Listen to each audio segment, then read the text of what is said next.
Hi and welcome to Masterclass. Today we're going to talk about setting up for wet weather. You don't ever want water to pool on the roof of your tent or your awning. What will happen is it'll build up, stretch your canvas and possibly collapse your poles and ruin your tent, and you'll be up for insurance to do the repairs. So what we're going to do is now set up this awning so water can't pool on it. First step, back off a couple of our poles.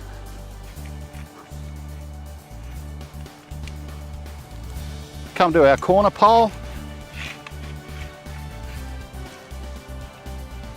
and lower it down. Effectively, we've increased the pitch on the roof so the water can't stay on there. Do that both sides. If you have a soft floor camper, you may want to lower the back corner pole on the opposite side of your awning and help the water run off the main tent roof as well. If you do this, it can't pool, it can't ruin your tent, and you'll have a much better holiday. For more great tips and tricks, head over to our website and follow us on Facebook.